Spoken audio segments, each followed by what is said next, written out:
All right, assalamu alaikum everyone. Peace and blessings. Hope you're doing well. Thank you for joining for this program for tonight. We're really excited to have this conversation with Muad Hrezi.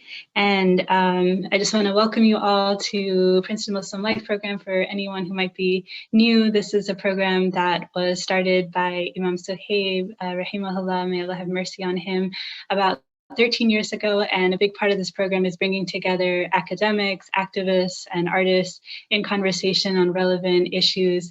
And it's very much a collaborative effort. There's students and community members are often the ones that you'll hear, they're the ones moderating and leading the conversation. So we're really excited to have Nabil Sheikh with us. He is a beloved alum known to many of you.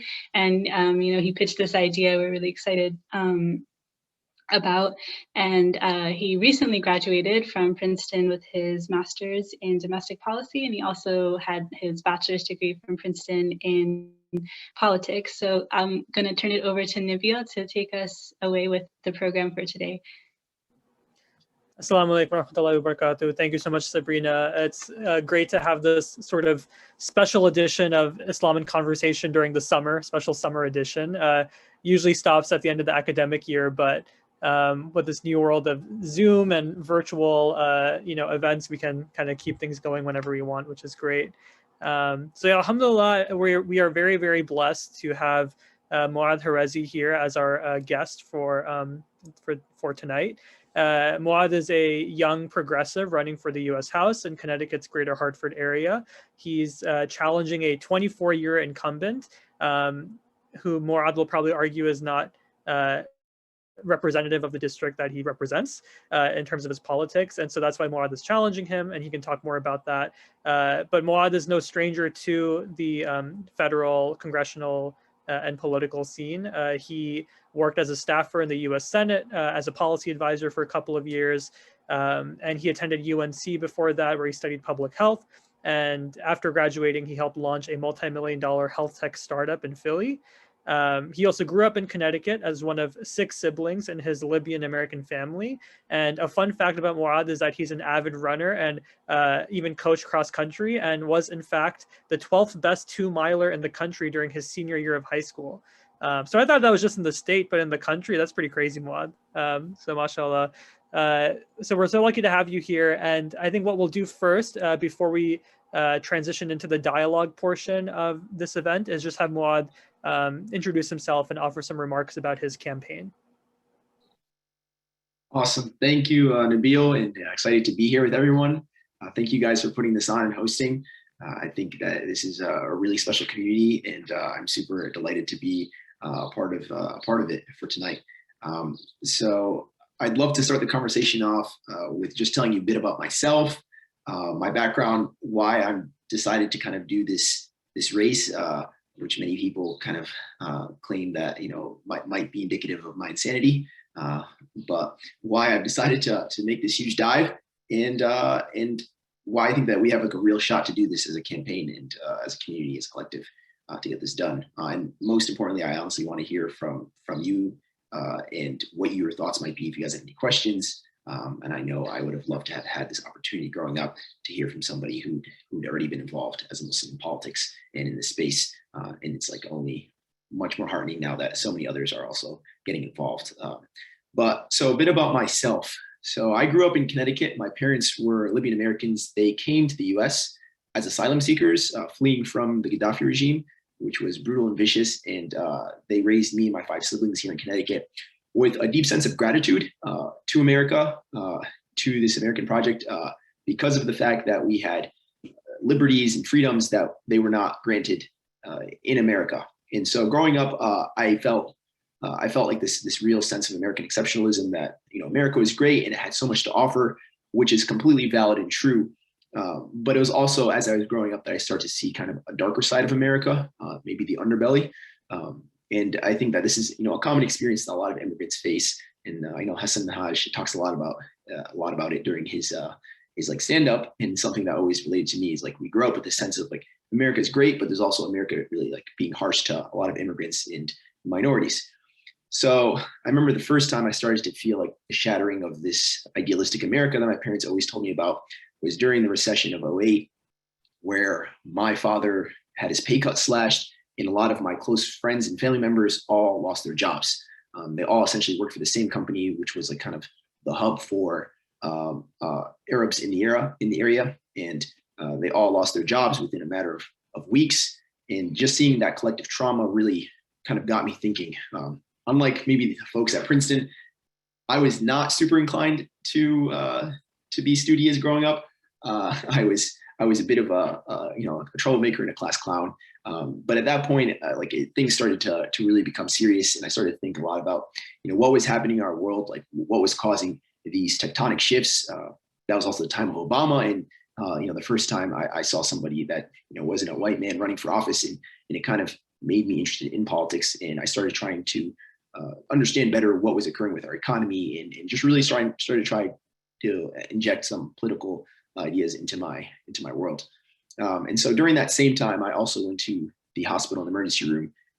I had pneumonia, which I didn't know at the time, and I went to the emergency room relieved that I was going to be entering the greatest, the world's greatest healthcare system, and that I was going to be treated quickly.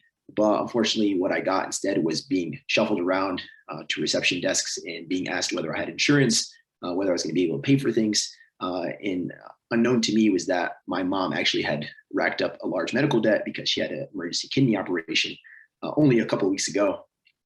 And my parents were unable to pay that debt at that same hospital. So as soon as they looked up my family's name, they realized that I had a huge medical debt. And I can just tell by the look on the receptionist's face that something was wrong. She kept looking back and forth, and I was gasping for air, like literally unable to breathe at this point. And it's just me, a 17-year-old. My brother is parking the car. And she says, "Hey, you owe $20,000. Is there anything you can do to pay that off?" And I thought this was some sort of, comedic gesture. Me, a 17-year-old, absolutely could not pay off a $20,000 debt, especially when I'm gasping for air. So I, nodded my head, told her no, and just said, "I really need to see somebody. I can't breathe." And this is all kind of while panting. And she says, "So there's nothing you can do?" Just really trying to figure out if there was some sort of way I could pay her or pay the hospital. And so I told her there's nothing. I have insurance. That's all I have. And so she just told me, she's like, "Can you please go in the waiting room?" And as somebody who's had asthma his entire life and gone to the emergency room several times for difficulty of breathing, usually I was treated immediately, and I knew that something was off. And it didn't take much to put two and two together, realizing that if you had medical debt, you're probably going to get treated differently because you're seen as a liability on their balance sheet. So I waited in the emergency room for about an hour, which might not seem long unless you're unable to breathe. Seems like a lifetime then. And I only got worse and worse. And when I entered the emergency room, I laid on the bed, literally thinking that those were my last moments. At that point, my brother had entered into the emergency room with me. He was only 19, and my parents were abroad. And I remember telling him, I had a single teardrop come down my eye. And I told him, I was like, "Just tell mom and dad I love them. And this is it. This is the end." I didn't know what the end would look like, but all I saw were bright lights. I couldn't move at all, completely paralyzed. My body was convulsing, and I just I just kind of reckoned with the fact that this was my final moments. But in my head, at that point, still, I was like, if I live, this will be my mission to fix our healthcare system. Because at that moment I was both terrified but immensely infuriated. I was like, why is this happening? Why am I not being treated? Why was I delayed my care? So alhamdulillah, I was able to live, still here. It was a really kind of traumatic episode. It took me a really long time to recover. It's part of the reason that I ended up moving away from running. The damage caused to my lungs from that episode did not quickly heal, and it kind of deteriorated my health for a while after that. But alhamdulillah for everything.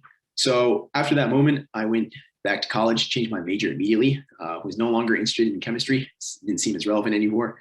And I switched to public health and health policy. And I became fixated on this idea of healthcare systems and health outcomes. And this indignation I felt surrounding the idea that I was treated differently because I couldn't pay was something that really, really bothered me. It's one of those feelings that will never go away. Just feeling like you are being discriminated against for something that you have no control over, which is part of the American legacy.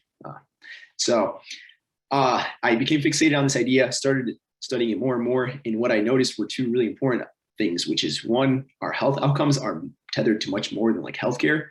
And a doctor can only do so much, in that the decisions that are made in clinical settings are limited by the political decisions we make in state legislatures and in Congress. So a doctor's tools are definitely hamstrung by what politicians allow them to do. And so I was originally on the path of trying to get involved in our healthcare system as a doctor and fulfill my familial duties of being the doctor in the family. But I had to slightly disappoint my family and told them I think politics might be better suited for my interest and my skill set. So after I graduated, I took on a couple of jobs, tried to study the healthcare system from different realms and like avenues, whether it was business or research. But inevitably, I ended up back into the political scene where I was working for Chris Murphy. Also, I forgot one slight important moment also in my story, which is that if you all recall, so there was a big moment where I was tussling between trying to either become a doctor or to move more into the political space. And if you guys recall, there was a shooting in Chapel Hill of our three winners, where there was 3 Muslims who were murdered. So one of those was actually my close friend Leah. And that moment was the moment that provided, the ultimate clarity, and it just put everything into perspective, which is, if we don't solve what's happening in the political realm, it will seep into every asset of our life. Islamophobia is a political project. It's been developed and built for decades now by an absolutely frighteningly crazy right-wing machine, and at times liberal Democrats also. But point being is that I was like, this is a much more important project, and I started talking to folks. We started doing kind of roundtables with our neighbors in Chapel Hill, and we noticed quickly that so many of them were like terrified of us Muslims, and they saw us as others, and they saw us as they just didn't understand. And I remember at one moment somebody came to us and said, like, I don't want your religion. I just want you guys to stay away from me. Like, I don't want your mercy. I don't want any of it. And he was like saying it from a genuine place of like, just like fear. Like, I don't want anything that you guys have to do. And like, there was no way of trying to like help him understand at that moment. Like, it took much more lengthy conversations to try to justify who we were. But that seemed like a much bigger problem to diagnose and try to remedy than anything I think a doctor could do. And at that point, I was like, all right, like this is clear. This political project must be paramount for me. And like losing a friend to it was kind of the ultimate galvanizer. It made me, like, and nothing else really mattered at that point. So I did what I had to do to land in Congress, and I wanted to see it kind of firsthand. How does our government operate? How does our politics operate? What is going on here? We hear from folks like, for instance, Bernie will tell us that there's absolute corruption. Other folks will say, no, that's misplaced. It's just, incrementalism, and we have to be realistic. And so there was kind of different visions of what was happening, what the problems were. So I wanted to see it for myself. And so I was an advisor to a US Senator for about 3 years, working in Congress in the midst of it. And what I saw was honestly abhorrent to me. It was a government that was absolutely captured by corporations. It was, decision makers prioritizing the ultra wealthy and the ultra powerful. You saw it every day in small ways, and you saw it in really big ways too. You saw people like going ahead and taking meetings with these really powerful lobbyists, going into a meeting with one idea of what was wrong, and then coming out of it like with a completely new idea, completely swayed by the power of these lobbyists who can kind of twist what is going on at any moment. And then you also saw literally just money coming into a system and overwhelming what was right. You saw bosses flip on a dime after being given $50,000 of donations when it came to reforming healthcare. I can kind of go ad nauseum at that, like what was going on there. But essentially it was really disturbing to me. And I didn't feel like I could actually make the change I wanted to as a staffer, because your bosses set so much of the agenda. After seeing it firsthand and then seeing an insurrection occur, once again, the stakes kept only getting higher and higher.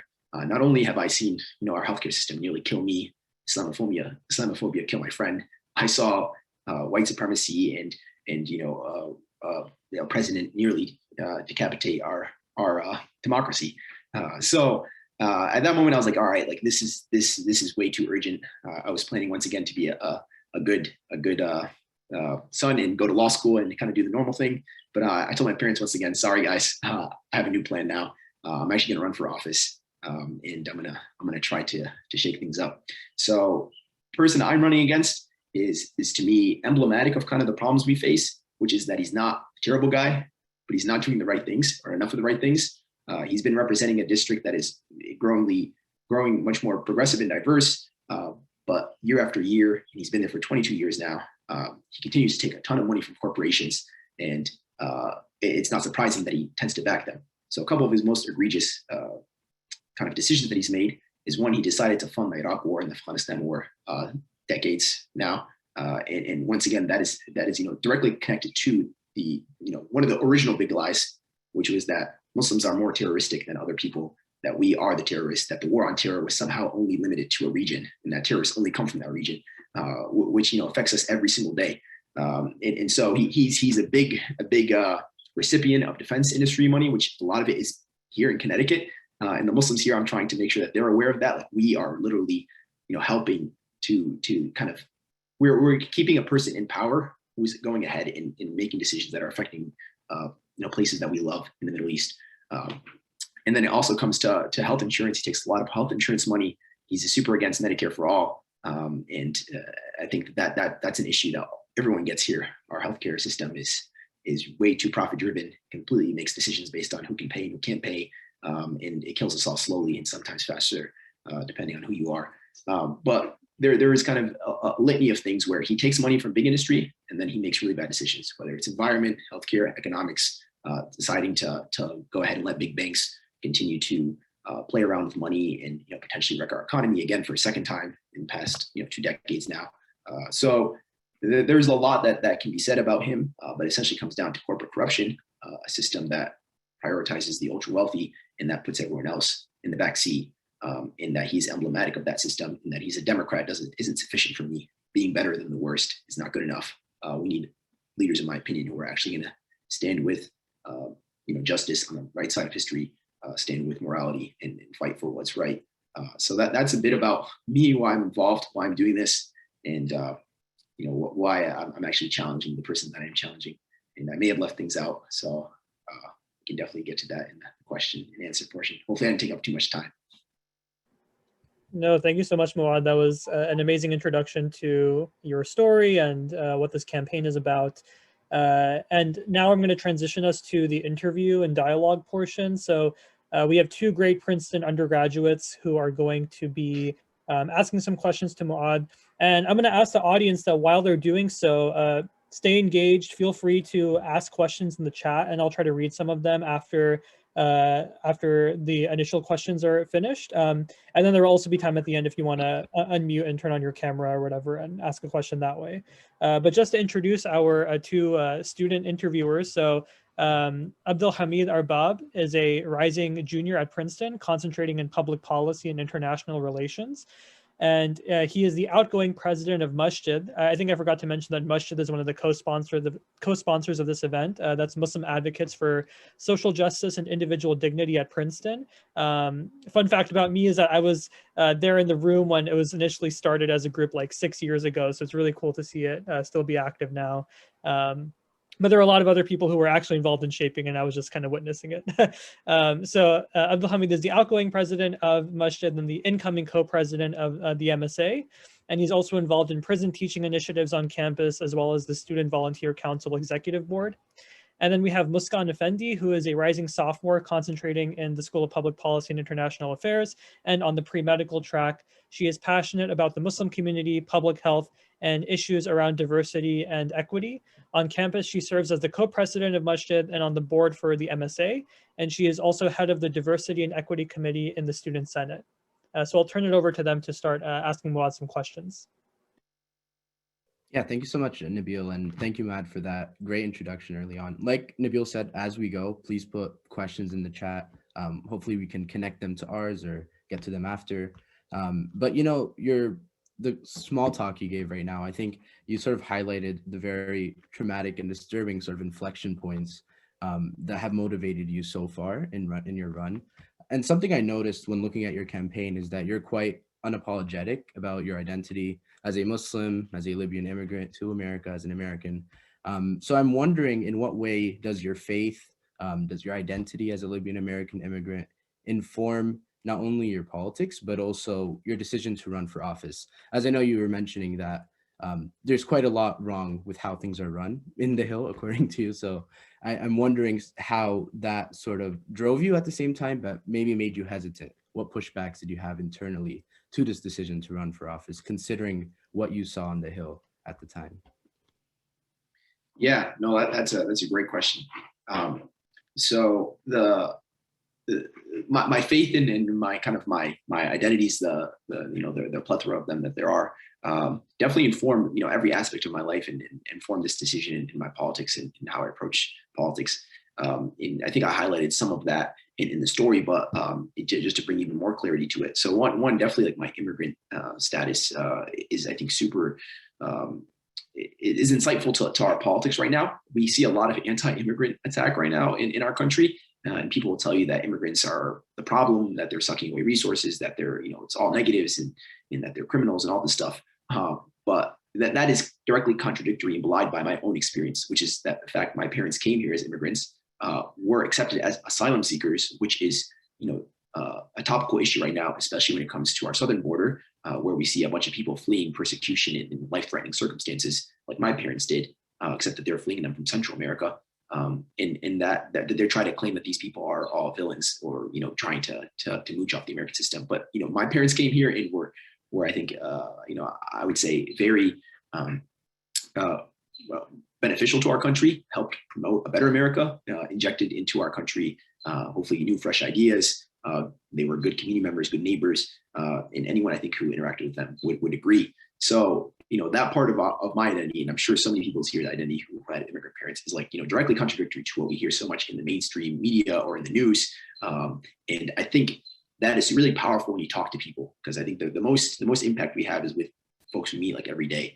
So if I meet somebody who's really anti-immigrant and I kind of share my own experience, then that immediately, I think, starts to disarm them a bit of the prejudice that they've kind of been absorbing through whatever channels that they get their information from. And it informs my approach of how to maybe even talk to them. So definitely my immigrant status is really informing my faith, informs everything. It informs both how I approach politics. Like, for instance, we're always taught that to be idealistic and optimistic through our faith, that smiling is charity, that these types of things are, I think, fundamental to how I approach politics. Like, I don't look at politics as always a zero-sum game, or that there will ultimately be negative outcomes. I'm forced by my faith to look at politics as a place where we can operate and hopefully achieve great good, and that there will hopefully be a pathway to making our world a better place. And that's just stuff that I've kind of absorbed through our Sira and through the prophetic teachings, and try to implement in the way I approach my life. And it's very interesting when you try to read the Sira through, I think we all read it just through whatever we do as humans. And so I tend to read it through a political lens. I'm looking for, how did the Prophet ﷺ interact with folks when he was going on expeditions, or when he was engaging in political discourse or negotiations or treaties.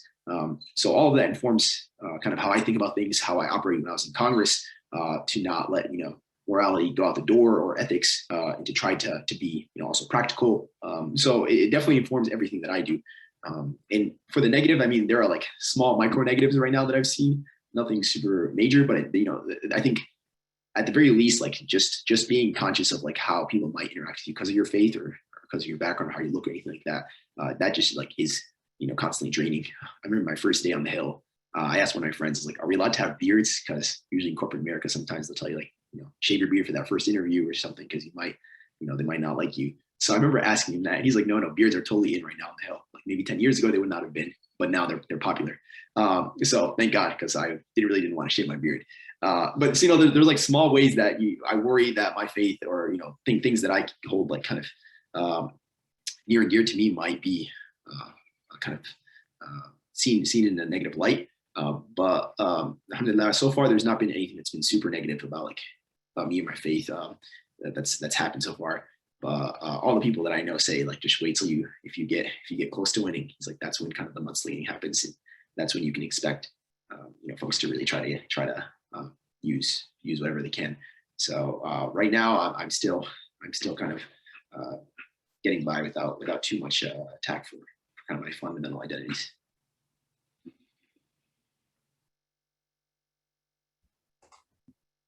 Thank you for asking that, Muad, and also taking the time out to talk to us and really explore what it means to be Muslim and to be running for office and to, grow up as an immigrant and all of these identities that you carry with you. I want to focus a little more on this past year. So, considering this past year and its challenges and, evident the way that we are engaging over Zoom, what challenges or opportunities have surfaced by running for Congress during a pandemic? And as someone who is interested in public health and has studied public health and policy, and I wonder how the pandemic, as someone, I think myself also, like I'm very interested in public health, and as a pre-med student, I think a lot about public policy. So I wonder how the pandemic and its effects on different demographics and their access to healthcare informed or helped you form your outlook on universal healthcare policies. Yeah, it's a great question. And I'll take kind of the last part of it first. So I've been a kind of a believer in universal healthcare ever since I started studying public health. I think that's kind of like, if you're a student of public health, it's really hard not to come away thinking that we just need universal healthcare. There's like no negative, and it's just super helpful to everyone. Like the benefits are extraordinary and countless probably. So I've been a huge champion of that. I think COVID and this experience have only made it much more lucid for everyone else who may not have studied public health. Like the fact that our health is literally intertwined. If someone can get sick in China and cause a global pandemic here and all across the world. So I think it's helped to make people understand that universal healthcare is essential and urgently needed all across the world. But also that COVID experience is kind of one of the things that really finally motivated me to run myself, is kind of seeing our own government's response. It's shocking how much we're always forced to go into this kind of scarcity mindset as people people in government, like staffers, like they immediately, when something happens, like, oh, when we say like, oh, should we give everyone healthcare? It's like, no, we don't have enough money for that. Like, we have to focus on investing money into this other stuff. But there's never like coming from a place of like, oh, we are the world's wealthiest country. And to me, that's consistently frustrating. I would bring up ideas like, hey, we should try this or that thing. And kind of being in the actual arm of government, like that's your job, I think, to think boldly, to think outside the box. Consistently out here, that's a Bernie idea, or that's going to cost too much. That's not realistic. It's like if you've been to the hospital without insurance, like like this is like there's nothing that's not realistic about this. You just need to be able to pay for your care. I think that was kind of an aspect that COVID presented, was like kind of a renewed sense of frustration. It's like, if we can't get universal coverage in a pandemic, then how are we ever going to get it? Which is like why I decided to do this. Is like part of me lost faith in a lot of our political leaders who, before I was like, they're just, they're trying to fight the good fight, but they don't have maybe the political momentum that they need. But during COVID, I thought, this is the time to kind of get as much as we can, as like, Democrats, as people fighting the good fight. But unfortunately, I think a lot of us abdicated, a lot of leaders abdicated kind of that responsibility that they had to deliver during a crisis. And then the first part of the question is slipping away from me. It was about, can you remind me? Yeah, so it was basically, how is the pandemic and the way that like how different demographics of people are affected, kind of shed light on how the kind of inequities that have been infrastructurally placed in the United States, like through the historic, I would say, discrimination against, classism, racism, things like that. Yeah, totally. So that's a great point. So, I mean, it's just, so people said that, oh, now, like, because it's a pandemic, that's like the great equalizer. Everyone will, like it doesn't discriminate between race or class, which is an absurd lie. And we see it in data now. It definitely discriminates. If you're poor, that's like the biggest indicator. Like you're gonna probably get this, or you're more likely to get this. You're more likely to die. You're more likely to spread it. And typically the poorest people are those who are most marginalized, which are immigrants. Poor immigrants, African American, Native Americans, Hispanics, and it just ravaged those communities. And living in these silos, it's like some people whose communities did not get affected by this are are still living, a normal life. Essentially, they're at home on Zoom and just having fun with their families, while other people that I've talked to directly are like, devastated. Some people have lost like entire families because they all live in one household and one person got it and spread it to the rest of the family. And they lost both parents, grandparents. So it's not been a great equalizer. It's only shed light on historic inequities, and it's amplified them, made them much worse. But hopefully, I would hope that would cause leaders to take a look and say, okay, like now that there was never a question, but now that it's just so blatant how these inequities exist, hopefully they will actually take a real shot at trying to address them, like structurally change some of these legacy inequities. Yeah. Just to follow up on that, if you'll allow me, Muskan, in your district in Connecticut, there's so much, it's very diverse. And from what you've described to me, there's a lot of kind of almost segregation. Like there's a really wealthy kind of part of the district that works in the insurance industry and the defense contracting industry centered around Hartford. But then there are also a lot of immigrant families.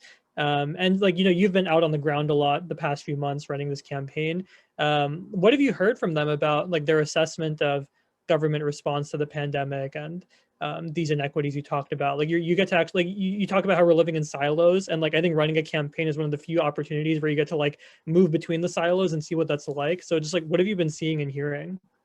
Yeah, in the district? No, that's also another amazing question. So I actually live, so Hartford is kind of a microcosm of the US, where there is kind of a line, Farmington Ave.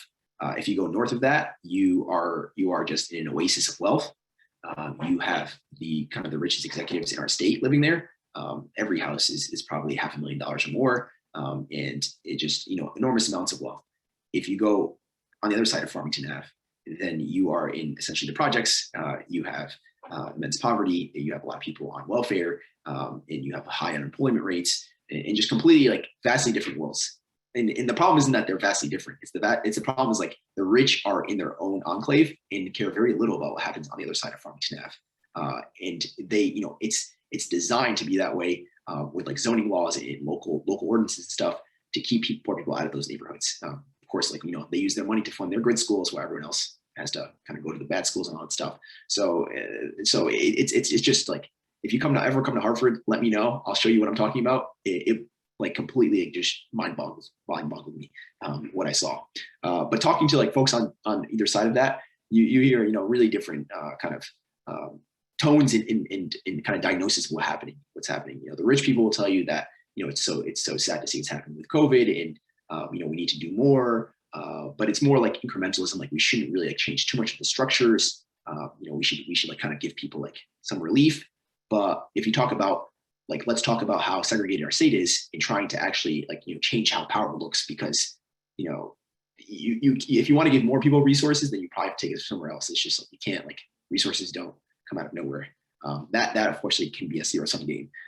So if you talk about things like that, like structural change within Hartford, you start to lose a lot of the people who, might describe themselves as liberal, but, they're totally okay with segregation. And I think that is the hard work that needs to be done by this campaign. And like a lot of people, like, especially I think our generation is like, I think, willing to actually walk the walk. The younger generation, like, we're not just here just saying like, yeah, equality for all, freedom for all, like we should all be treated the same. Like, we're actually willing to, like, I think, do the hard work, which is one, sacrificing our own privilege and our own wealth. Like, I know the fact that I have a lot or have more than others, like if I were to like redesign society, that might mean that I might have less. So I'm willing to accept that and still fight for it. But people on the other side of Farmington Ave, on the poorer side, they're extremely frustrated. Like I talked to a few of them, they're usually yelling at me. Like, they're just like, they've had enough. We have just skyrocketing homicide and gun violence. I'm sure you guys may have heard about that, but right now there's an absolute explosion of violence in inner cities, in poor neighborhoods. I think criminologists are still looking at like why. Probably a lot of it has to do with people who don't have jobs, nothing really happening, people bottled up, and kind of things festering. But there's a huge level of crime and explosion of crime right now. People are really just like scared of what's going to come next. Like, people will say, oh yeah, they have unemployment, but unemployment doesn't last forever. And people want to know, like, am I going to be able to survive after this pandemic? Like, my job is gone. The company I used to work for, took away a bunch of jobs or relocated like a lot of small businesses in our state have shuttered permanently. So folks are really concerned about what the economic outlook might be, and they're worried for their kids. Like, people haven't seen friends in a long time. Like, I'm a substitute teacher right now, so I see firsthand. I know people who've like had just absolutely depressing years. Like, they are not feeling well, and they feel like really down.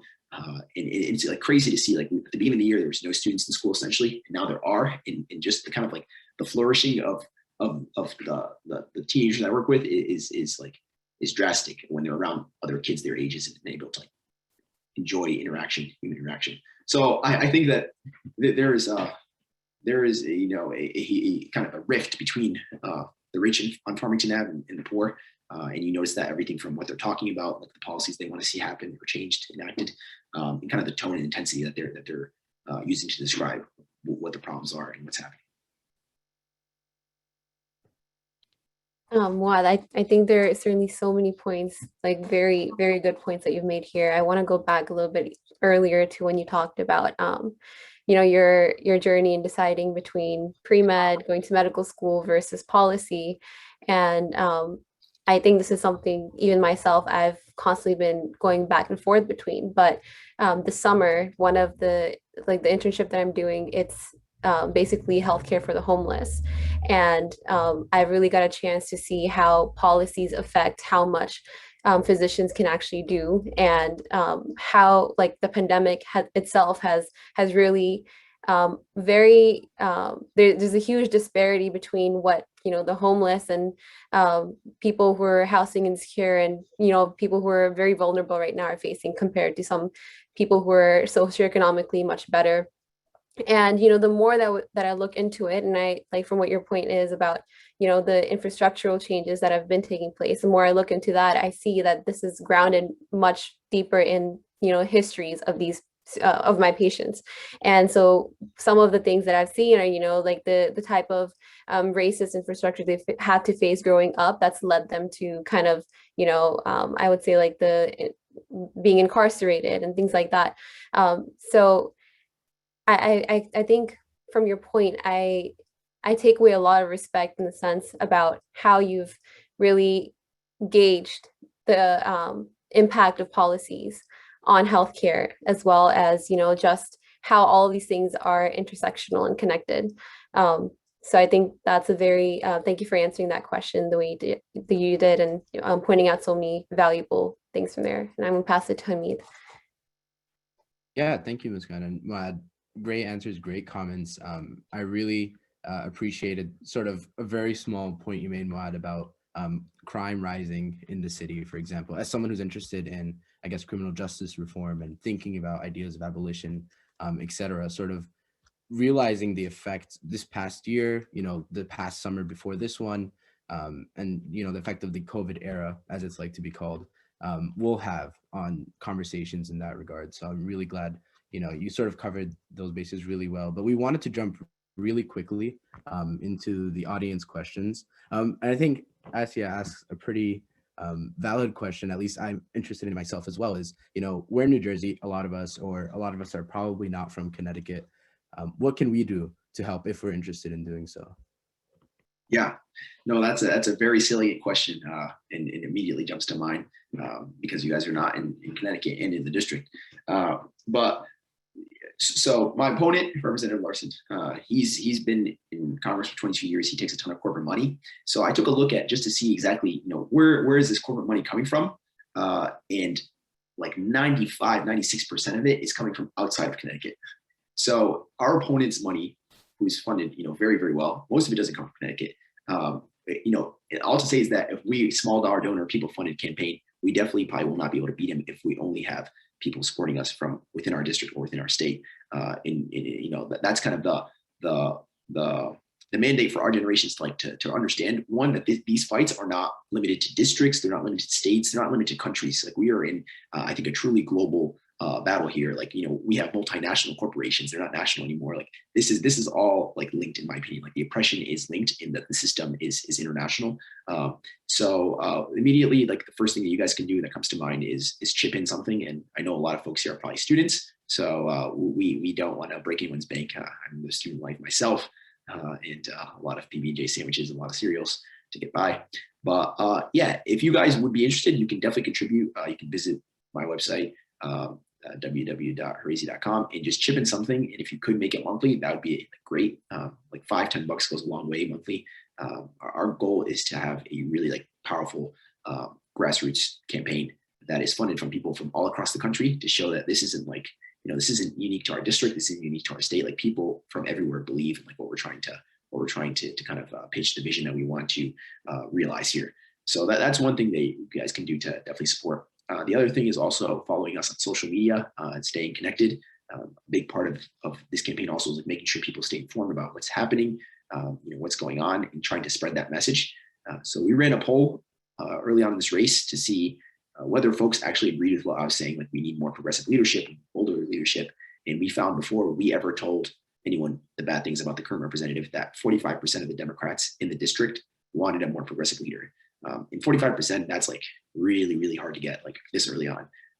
All to say is that we think we have a super, super good shot here. Like this isn't me, coming before you just saying like, I want to try something out. It's me saying like, we have an actual opportunity here to get another Muslim into Congress, another like immigrant or son of immigrants, to get another progressive, like boldly progressive, and to get like just a working class person, like somebody who's not in there just to stay there forever, a careerist or anything like that. So yeah, definitely pitch in if you can. Try to follow us on social media. This can all be done on our website, and I can just put it in the chat. I do apologize right now. It's the firm that does our website is like still doing some edits. So if it looks a little funky, don't worry. It'll be like fully fleshed out in the next few days. We're like updating a bunch of stuff, and it's supposed to like look really, really good. But you guys can check that out, and you'll see like donate and like social media handles and all that stuff there. Trying to think if there's anything else. Oh yeah, the other big thing is, any of you guys are interested, we are doing like a ton of like Zoom hangouts and using kind of friends who learn about us, using that to kind of catapult into other kind of engagements. So the snowball effect is very powerful. If one person is interested, they can host us and we can meet 10 new people and kind of continue expanding and promoting the campaign that way. So those are just some ideas. Also, you can shoot me an email. I'll also put my email in there. If you have any ideas of how you'd like to support, or if you just want to chat, like, hey, I want to support, I don't know how the best way is, I'm happy to have like a more lengthy discussion offline. Yeah.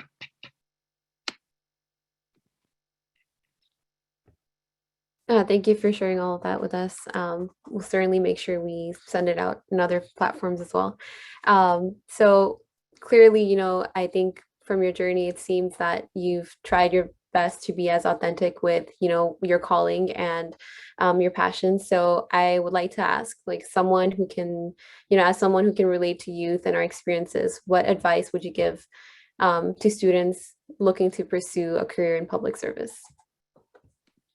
Yeah, my advice would be do it, and definitely do it.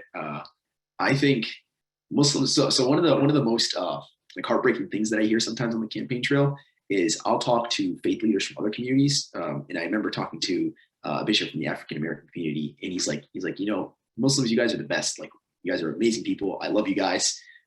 He's like, you guys are always there when it's Palestine or Islamophobia, but he's like, when it comes to like supporting Black lives, when it comes to supporting immigrant communities outside of your own, like, you guys just don't show up. And this might be unique to Connecticut, because I do admit our community can sometimes be a bit lackluster when it comes to these things. So, and I think other communities are much more engaged. But I think we as Muslims have a lot to offer. Like, we have a beautiful faith. I think we have morals and values that are not easily kind of manipulated based on our strong upbringing within our faith. I think we are all industrious, hardworking. Like, we want to make a difference. I think being kind of in a minority and having your backs against the wall like creates some sort of like an intensity to actually get change done. So I think we have a lot to offer. I think if people got involved in public service, like more young Muslims, I think our country would be a lot better. And you quickly notice, like, when you get involved, like it's kind of, if you take one step into politics, like, you'll probably take 10 more after, because you realize just kind of that there's so much that needs to be fixed, and that we can contribute a lot to it. So I would say definitely do it. And if you ever have any questions, like, you can really shoot me an email, and I'm more than happy to give you some ideas of like what you can do or how you can get involved, for sure. Thanks so much, Muad. Fawaz had a great question in the chat, and I'm actually going to call on him to just pose it verbally now. Thanks, Nabil. And thank you so much, Muad, for coming to talk to us. It's been super, super awesome hearing from you. So something I was curious about is, while you've been on the campaign trail and kind of talking about your own campaign and the kind of goals and ideas that you have, as well as kind of, speaking as a progressive candidate more generally, what have been the main challenges and perhaps also like the things that kind of ended up working out better than you expected when you've been interacting specifically with the Muslim community when trying to kind of sell your campaign or progressivism more generally? Yeah. So great question, by the way. Definitely, I think, there were some surprises for sure that I think are helpful to illuminate. So the challenges, I think that there are maybe challenges that you guys might suspect.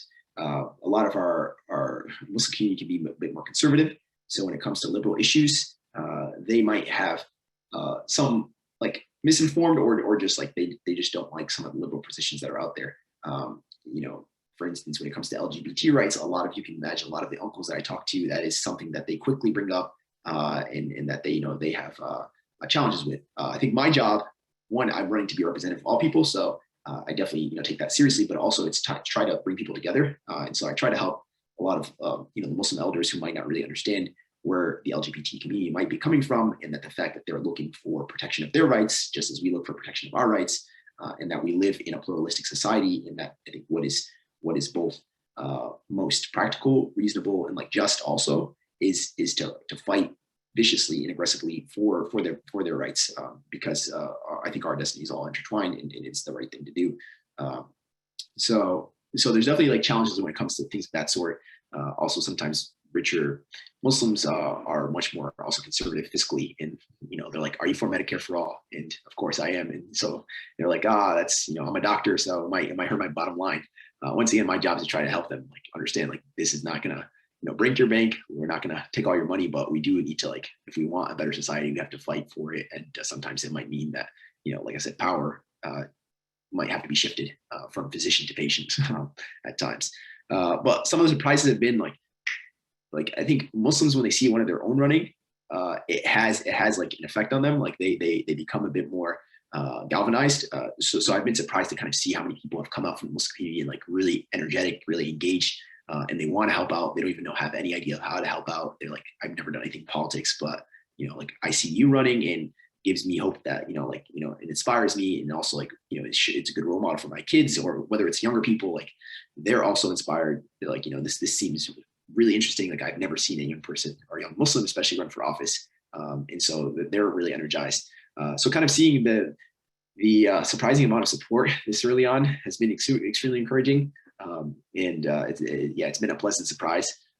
And honestly, like this entire process is kind of replete with a bunch of like mini surprises here and there. Like people come out of nowhere and just like, hey, I want to help out, or like I heard about you from my cousin, and I have like a bunch of different ideas of how I can assist you, and things of that sort. So it's been super encouraging.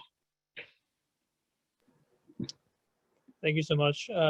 Just saw now that we have another question from Amina or Amina. Could you speak to your campaign strategy regarding the challenges of unseating an incumbent who has name recognition and financial resources? Yeah, that's a great question. I love talking about strategy, so it's my pleasure. So this incumbent definitely has name recognition, but I was really surprised early on. So before I ever ran, like I no matter what, I thought he should be replaced, but I wasn't gonna spend 2 years of my life if I was like, all right, there's no real pathway to actually unseating him. So we asked around, we did a focus group, we did a poll, we did a survey, we did a bunch of stuff just to kind of gauge the appetite and interest in something like this. And although he has name recognition, it's not necessarily great. Like people know who he is, but they aren't thrilled with how he's been operating. Whether it's like more liberal people are really mad at him because he wasn't really anti-Trump enough. He didn't want to actually go through with impeaching him early on, or it's because they're more progressive and he's not fighting for Medicare for all. Like he's kind of taking a tough political position. He's stuck in between two angry mobs, which are the liberals and the progressives. So we don't think that his name recognition is honestly going to be like a huge benefit. His money now, that is really helpful for him. He takes a ton of money. He like literally has $3 million on an off year. So he will have a lot of money, and that is his strongest weapon. But what he has in money, he lacks in energy and actual like on the ground support. So our campaign already has a ton of volunteers. We get DMs like every week of people who want to just help out in any way they can. And we know that the way you win races, $1 spent on an ad is much less effective than $1 spent knocking on doors and talking to people, or even like 25 cents. So we'll have less money. We expect that, but we'll have a lot more like energy and people volunteering and kind of boots on the ground who are willing to do the hard work of getting out our message and engaging with people one-on-one. I don't think that he will have anything like what we will have when it comes to that type of on-the-ground support. And I don't think paying somebody to give out your message is as effective as having somebody who's messaged you directly, wanted to help out, come out to help out, and consistently does it every weekend without a single dollar of pay. When you have like genuine support behind you, I think that will manifest itself when speaking with people and things of that sort. But if we simply say, how do we defeat him? We'll have a good amount of money. We raised $90,000 in the first 10 weeks. That's about 75% of what he raised. So we're not going to be, we're going to have resources. We just won't have as much as him. And we think that we have a much stronger message. People kind of see through the BS now. We're in a pandemic. We're in an economic crisis. We're in a era of social justice, or like racial justice unrest. Like we've seen international protests regarding police brutality and kind of the injustice that has been rendered against our African American brothers and sisters. So I think there's like a convergence of crises, and people have had enough. So I think we'll have a winning message. We're coming close to time, so I want to just ask the audience if they have any other questions. We still have a little bit of time, so if anyone wants to unmute and ask, or ask in the chat. So I saw there's one last question of like SCS and when is the election? So that's a great question. So we are in a Democratic stronghold. So our primary is the election that will determine essentially who is representing the district. It's not as progressive as AOC, but think of something similar. So that election is August 11th, 2022, about 14 months from now, I think. We still got a ways away, but every day is important. So August 11th, that's the big election. And then there's the general, which is November, which will not be nearly as crucial. We just got another question from Sister Bayana Mohsen. Do you have significant support in the African American and Latino community in your district? Yeah, great question.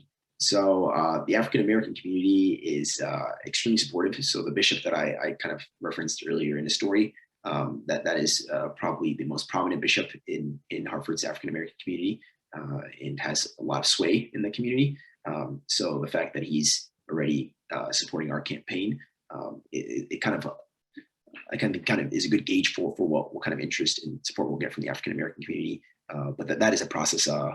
There's the African American community is not a monolith, so you got to talk to every individual voter and win them over. But the kind of support we've seen from grass top leaders indicates the type of support we will get from the African American community. Same thing with the Hispanic community. One interesting tidbit about Connecticut: we have the most Puerto Ricans per capita here in our state than in any other state. So we kind of have like we have a huge community of essentially Puerto Rican refugees who've come here because of economic crises and hurricanes and stuff. And all of them are focused primarily on the economic status of their homeland, the island. And the representative has done an absolutely terrible job, has neglected that issue. So he's made it easier for us. This is completely, it's a simple policy solution is give the island its independence or statehood, and take away the shackles we put on them when it comes to economic prosperity. We essentially have like 6 corporations deciding what happens with the economic future of the island right now after Obama administration put that in. But we also have support from grass top leaders, and that has been pretty easy because he's done a terrible job with supporting and representing the Hispanic community, specifically the Puerto Rican community. If it's okay, Muad, I want to squeeze in this question that was just asked. There is disillusionment on left of progressives who have been elected to Congress but not posed meaningful change to House leadership. To push change on some of those issues, how do you view yourself pushing back against political hand-wringing / soft corruption strategically? That is a great point. And yeah, that's one that means you're definitely in tune with what's happening on the left, and it's gaining much more prominence. But yeah, so that I completely agree. There's been a lot of kind of rhetoric from progressives. Some people, if you don't pay attention close enough to politics, you might miss it. But you know, even the squad like AOC, folks like that. I mean, no one's perfect, but they've been selling out a bit on their promises they made to their constituents. For instance, they voted for there was, I think, a $2 billion bill that gave emergency appropriations to the police that protect the Capitol. And a lot of folks said, like, you know, it wasn't a lack of money that caused the riot and the insurrection. It was the fact that they didn't take this threat seriously, because most of those people were probably white.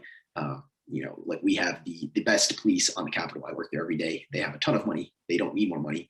And once again, we always kind of, whenever there is a threat, we just immediately turn to funding more of our police state, which typically harms minorities the most. It's not like white people get stopped at the Capitol. It's usually Black people or brown people who get stopped when you're going to Congress.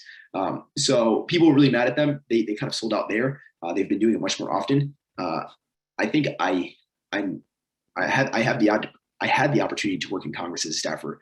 I kind of know the way that Congress itself tries to chill you, like it kind of tries to lessen your idealism. There are tactics and tools, whether it's promises of chairmanship or promises of, like, you know, getting a higher position, so just, you know, kind of relax when it comes to these progressive values of yours. But those things don't really interest me. It's I think you must be clear-eyed about what you want to achieve and unwilling to waver on your values and principles. And there are specific tactics you can deploy, such as shutting down must-pass bills unless they include important elements. Just to give you guys one example. So let's say we all wanted to actually reform prescription drugs or Medicare for all. Every single year, there's a bill that funds our healthcare system. And every year, essentially, we're saying that we don't want to fund Medicare for all, and we're okay with that. If people were willing to actually stand by their value, which is that everyone deserves coverage, you would say that this bill cannot go through unless it includes that. And essentially, you would force everyone else in Congress to make a decision. Do you actually care about Medicare for all? Do you actually think healthcare is a human right or not? If no, then you will shut down the government. If yes, then you will join us.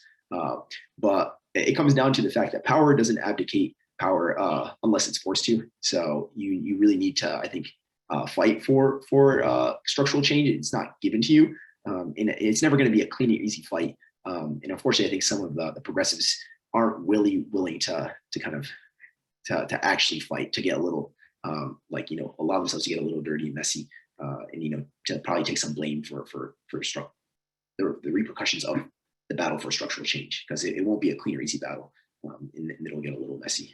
So I completely agree. The left is there is a lot of progressives that kind of just do virtue signaling and tweeting, but don't actually fight for their principles. But I can assure you that it's something I've thought long and hard about, and I plan on being very different. Thank you. That was a great question and great response. Yeah, I think we're running a little overtime now, so I'll just ask Muad. I think he kind of touched on it earlier, but just to repeat, if people want to stay connected with you, support you, or push back against you and talk to you, whatever else, how can they do that? Yeah, so you can go on any social media and just DM us, and if it's something important, I'll definitely see it. Yeah, so you can just DM us. You can shoot me an email. You can shoot me an email, or you can visit our website and just go there, and there's like a contact us button, and just say you met me here, and it'll definitely get to me. But I'm more than happy to continue the conversation. And this was an amazing event. Great questions. Thank you guys for hosting me and putting this on. I appreciate the conversation. Yeah, thank you so much. It was an honor to host you. I think this is a great joint MLP and Masjid event, you know, to talk to someone who, young Muslim like yourself, can relate a lot to, not just the student population, but to everyone in the Muslim community, you know, looking for a change in political leadership or a change in policy. And this was incredibly valuable. So thank you so much for that. And I just want to thank Sabrina for, you know, helping us put this together in short time. And Sabrina has been a wonderful support and resource to students, especially during a very tumultuous time for the Princeton Muslim Life program. So just want to thank Sabrina as well. And if there are no other remarks, then I think we can say salam now.